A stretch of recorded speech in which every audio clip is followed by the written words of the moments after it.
Tactical training. When I say that, it might invoke thoughts of spending a lot of money traveling across country, buying thousands and thousands of rounds of ammunition. But it doesn't have to be that. You can actually get some pretty good high-speed tactical training basically free. How? How, might you ask? Tactical Dryfire. That's what we're going to talk about today.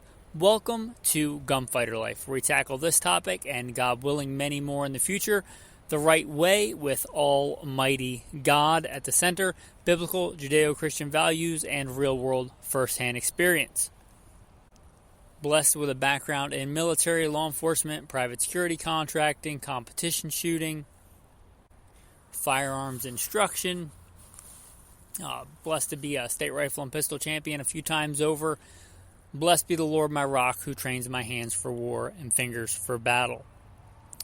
Talking about that experience, military, law enforcement, competition shooting, other things. You know what they have in common?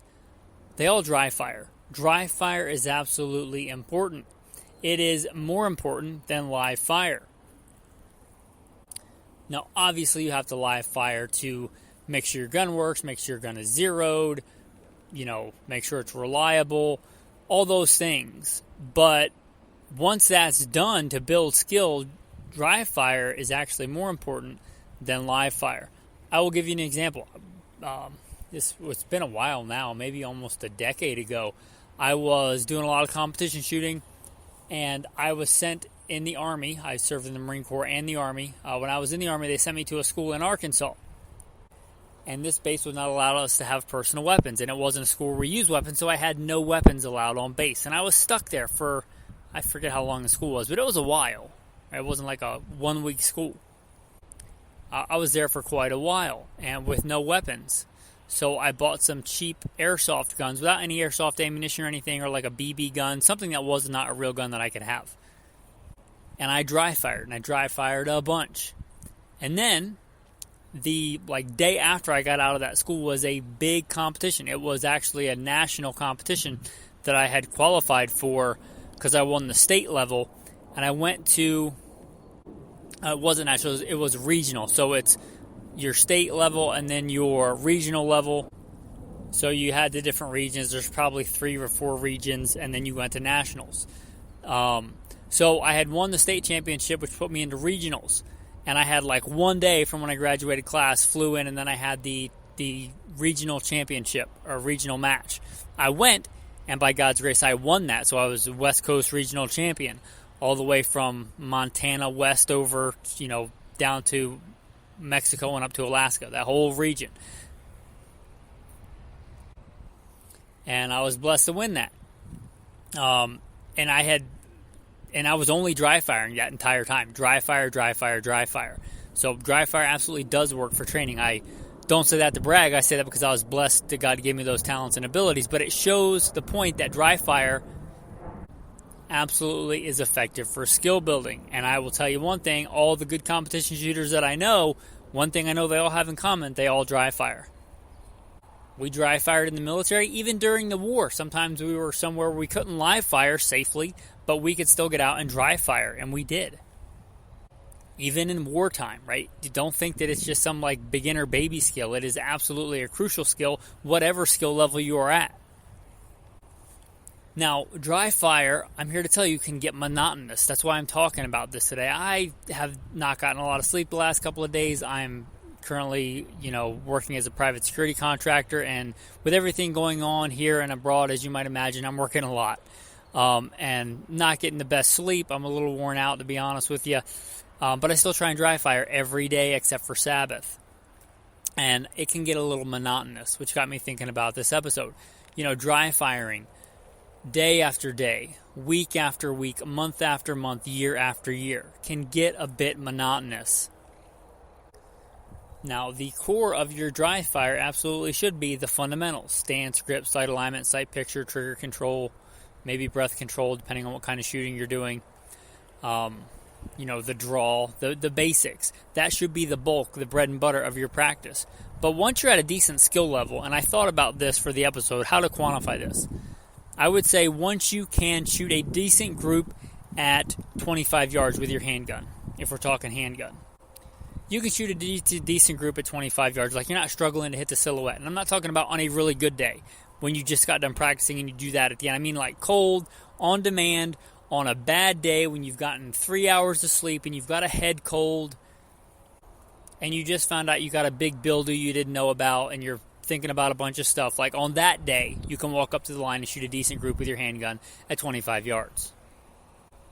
Like, then I'd say, and you should not be happy with that. You should not stop there, right? You should be happy that you achieve that and then continue to push yourself harder to be better. But I would say that's a good time to start working on other skills. Also, this would probably happen around the same time, maybe a little bit later, but also once you can call shots, because a lot of these things you're going to train, you're going to need the ability to call a shot, be a shot caller. What I mean by that is, when you pull a shot, which we all do from time to time, you know it, like without looking at the target. You don't have to score the target to know that you made a bad shot, or you pulled it to the left, or you pulled it to the right, or yeah, maybe it's not in the 10 ring, but it's a 9, and it's high right. Like, you know that because you can call your shot. Or you're running a plate rack, and you don't have to like shoot the plate rack and then go back and look and see if you hit all the plates. Like, when you miss a plate, before you even finish the plate rack and you go back and finish it, you don't have to stand there and look and be like, oh, did I hit all my plates? Like, you know that you missed that plate. When you get really good, even before you hear the report of the steel being hit, you're like, oh, I got to make that shot up. I missed it. That's what I mean by calling your shots. Once you get that down, you can start doing some more tactical, or start focusing more on tactical dry fire. And you can do it whenever you want. That's just my advice to you if you're listening for my advice. And what I mean by that is more than just the basics for dry fire. And a lot of these skills you can actually get better, faster dry fire than live fire. A real easy one is one-handed shooting. Strong hand only and support hand only. A lot of people neglect this. Right, that's one of the big points of a handgun, is that you can shoot it with one hand, with either hand. That's a big selling point, one of the few advantages to the handgun over a long gun, right? And a lot of people neglect to practice this because they finally start getting good in shooting small groups with their two-handed shooting, and then they go to one hand and it's just crazy, like way off the charts. And they're like, oh, I don't want to do that. I'm shooting horrible. Well, that's why you should practice with it more. You may be in a situation in competition or in real life where the situation dictates that you have to shoot one-handed, period. So you had better do that, better be able to do that. So practice your one-handed shooting. Same thing, same thing as firing with both hands. You know what to do now. You know how to watch your sight, see if it moves, you know what a good trigger press feels like and a bad trigger press feels like. You know when you jerk a shot. So, you know when you weren't focusing on the front sight, all those things, right? So apply that to your one-handed shooting and practice dry fire with your one-handed shooting. That's absolutely something you can get comfortable with, dry fire. Another one is, two different things. These are often, I think people confuse these two, but shooting and moving, and shooting while moving. Shooting and moving is, I'm in position A, I'm going to shoot, and then I'm going to run to position B and shoot again really fast. Bang, bang, run, bang, bang. Shooting while moving, obviously, is shooting while you're moving. Like, I'm running or walking or whatever pace you're at, and I'm continuously firing. This is actually a really hard skill for a lot of people, especially a lot of people that sadly are stuck in the Iron Curtain, the Mississippi River on the East Coast, where there's just people everywhere. And you can't just go out and shoot, like you can't just go on to BLM land or Forest Service land or, open public land and just set up a tactical range where you can, move back, forth, left, right, a 360-degree range. You just can't do that. You can't go out into your own canyon and set up, different targets at different angles and stuff like that. And a lot of ranges, unless you're in a competition, will not let you practice this. So the only way you may be able to get good at this is to dry fire, right? And then if you go to a competition, do it for real. But a lot of times back east at ranges, and I got frustrated at this when my wife and I were living in Florida for a short time, because she's from there. We went back to, stay there for a bit to see her family because she had been away for years. And it was miserable for me. Like, all the ranges were like, stand here at this line and shoot at this. Like, that's what good. If my gun's zeroed, I don't need to do that. I can do that dry fire. But getting back to for a lot of people on the East Coast, the only way you're going to get proficient at shooting and moving and shooting while moving is, in fact, dry fire. And again, if you know how to call your shots, you know where your front sight is when that trigger breaks, you know where the shot went. And try your different techniques to get the sights to move as little as possible. See at what distance you can move, and what distance you have to stop to make a shot, and what distance you can make a shot while moving. And how fast you can move and make that shot. Because if you can go faster, right? Some of the best advice I ever got in a tactical training, PFC, Progressive Force Concept, they were like, what would you like the bad guy to do if you were trying to shoot him or whatever? Think about that, and then do not do that thing. If somebody is shooting at you, they probably want you to be still. And if you are moving, they probably want you to move slowly. So if you want to not die, guess what you should do? Go fast. Because it's harder to hit a moving target. And it's harder to hit a faster moving target. So move as fast as you can while you can get hits on the target. A lot of people, a lot of shooters, a lot of bad guys typically don't practice that skill. And if you do, that gives you a big advantage. So practice your dry fire, shooting on the move, shooting while moving, reloading while moving. Absolutely dry fire. You actually don't even need to practice this live fire, really, because you're practicing being able to get the mag in the mag well while moving. So, right, what do you need to live fire that for? You should practice your reload to dry fire or live fire because it's good to get the time. You can fire one shot, reload, and fire the next shot and see how much time it took. And it's hard to do that dry fire because you really can't tell how much time it took. You can get a rough estimate. Like you can be like, I want to get it under 2 seconds. But if you're trying to get a reload in under go from a 1.1 to a 1 second flat, that's hard to judge. But if you're just trying to get good at reloading while you're moving, absolutely do that dry fire. Like, why waste the ammo and do that live fire? You're just trying to, see how fast you can move and get that magazine in the mag well. Or, how fast you can reach down and grab that magazine out of your mag pouch while moving without getting disoriented. So, absolutely, do that dry fire. Man, do that while you're walking around. Do that, and save yourself the cost and money of ammo. It's not a shooting skill, that's a loading skill. Getting into and out of positions or moving into different shooting positions. Once you know what a good sight picture looks like, right? If you're practicing getting into the position and getting your gun on target, you don't actually even have to pull the trigger, even dry fire, if that's not what you're drilling. It might even be distracting. But practicing going from a standing to a kneeling. So you're shooting standing and you're going to a kneeling position and getting that gun on target quickly. Well, you don't need rounds for that. Once you know what a proper sight picture looks like to make that shot happen, you can do that dry fire. You can go from standing to a kneeling, get your gun on target, and do reps on that skill, and you will be smoother and better. When can I drop down really fast, and when do I have to start slowing down so my sights don't bounce? The time to figure that out is probably not when it's actually important. The time to figure that out and iron it out is in dry fire. So I can drop down really fast, but I have to slow down that last 3 inches so that my knee doesn't hit and I bounce my sights, and it takes me even longer than if I had just gone slow. So things like that you'll learn in dry fire, probably better than live fire, because in live fire you might be so distracted that you're not realizing what's causing you the time. Practicing different techniques, going really fast for going from, standing to prone, like dropping down really quickly and getting up really quickly. Those are skills that are important for gunfighting that has nothing to do with really shooting. The shooting part is the same. The fundamentals of shooting, assuming you're good at those, that's not really what you're practicing there. You're practicing getting from standing to prone really fast and getting from prone to on your feet and running really fast. And you can do that dry fire. And as you might notice, a lot of this stuff is dynamic. And something we mentioned in the preamble here that I talked about was dry fire can be really monotonous. It's just really, really monotonous. All this stuff is dynamic. This should shake it up a little bit and make you a little bit better at practice. It can be a lot more fun, too. Not that you should do dry fire because it's fun, but if you can make it a little bit more fun when you just don't want to do it and tired of it, it helps, right?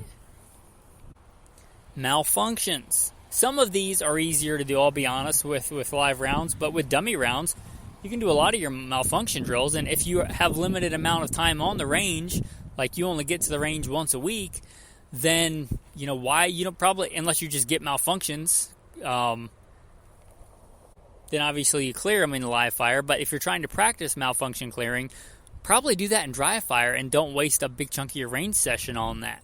So practicing your malfunctions, right? Your tap roll rack or your tap rack bang, whatever your acronym is for your failure to fire drill. Your double feeds, your stovepipes, all the common malfunctions. If you're running an AR, maybe even a triple feed bolt override, those are miserable. You can practice that Dryfire, right? You don't have to live fire that. Beat up your snap caps, right? Especially your older, worn out snap caps. You practice your malfunctions with those. Set up a double feed. Another important thing that you can do Dryfire is if you're changing your kit around, absolutely get a bunch of reps in with a Dryfire before you go to the range. Again, if you have limited range session time, and waste half a range session realizing that something you tried didn't work, like you put your holster in a slightly different location. And it seemed good, but then when you actually do reps on it, you realize for some reason it just doesn't work as well. You're trying out a different mag pouch. Get your reloading reps in Dryfire so you don't waste a range session and be like, well, this doesn't work. Or even worse, like, tank a competition because your gear doesn't work. Avid competition shooters will know that to practice that Dryfire first.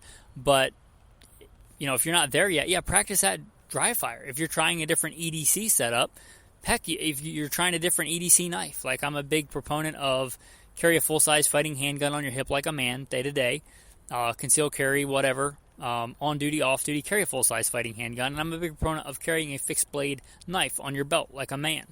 But whatever, if you're doing something else, you're trying something else, trying a different knife, different location, this pocket knife versus that pocket knife, I guess it's not Dryfire, but get some dry reps in, drawing that knife out and getting it in a good defensive position quickly. If you're carrying a knife for defensive purpose, if you're carrying a Leatherman on your belt, that's not a knife for defensive purpose. Sure, you could use it, but you could use a pen. But you get what I'm saying. If it's a knife for defense, make sure you can get it out and into action in a defensible position quickly. Practice dry reps on that.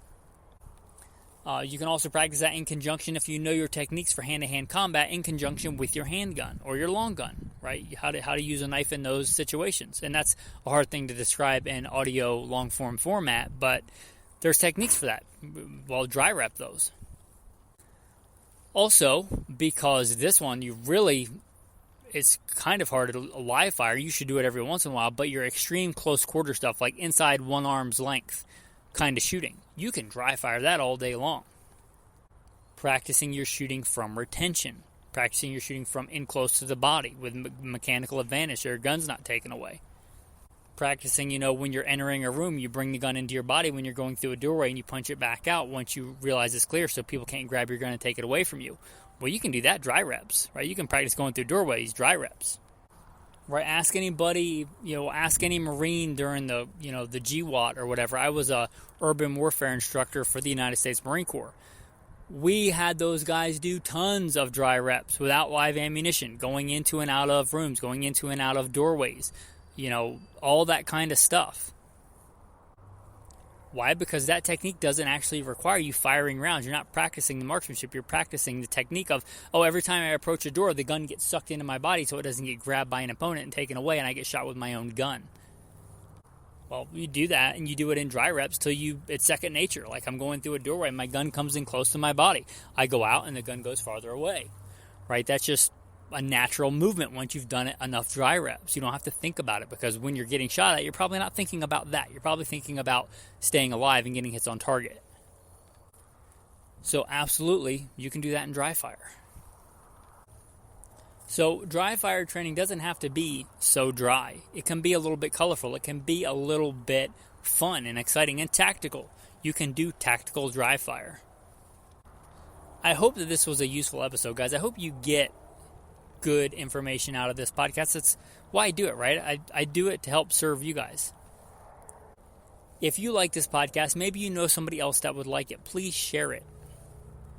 Right? I'm not one of the big gun ammo companies. I'm not taking sponsors. I don't got a bunch of, marketing, for the podcast. I'm asking you guys for help. If you like the content and you think it's good, share it with somebody else you think would enjoy it. Maybe it's not this episode. Maybe it's something else. Maybe it's on hunting. Maybe it's a cartridge comparison, right?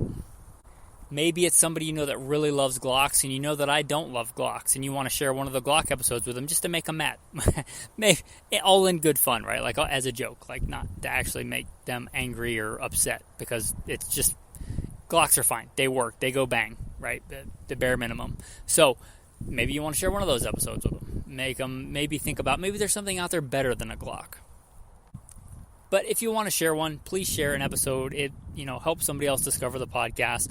Like, subscribe, leave a review. I'll be honest, I don't really know what that does, but I think that it helps. So if you can like, subscribe, and leave a review, follow the podcast, whatever is applicable to whatever platform you're listening on, I'd appreciate that as well. Obviously, if you want to become a patron, I would enjoy that. I put a lot of content on Patreon. There should be a Patreon link in the show notes. There is a lot of content on there that's just not going to be on the normal podcast. So if you want more, or you just want to help support, check out Patreon. There should be a link in the show notes. A lot of really good guys I'm blessed to have on there. Quick note on the audio quality, guys. You might be able to hear the airplanes flying. The location where I'm at today, I can't really do anything about that. It's either get it recorded now or not if I want to get content out. Again, this is my primary breadwinning job as a private security contractor, and I've been working a lot lately. So I'm still trying to get you guys episodes when I can, before or after work, in between, work and a workout, or before a workout, or whatever the case is, right? I'm trying to get you guys content, so I appreciate your patience. I'm sure you're probably not listening for the awesome audio, quality, but for the, the meat and potatoes of the content. I appreciate you guys. Thanks for listening. Your tactical verse of the day is going to be from 2 Chronicles. And in 2 Chronicles, it says, "For the Lord your God is gracious and merciful. He will not turn his face from you if you return to him." That's a great, great verse.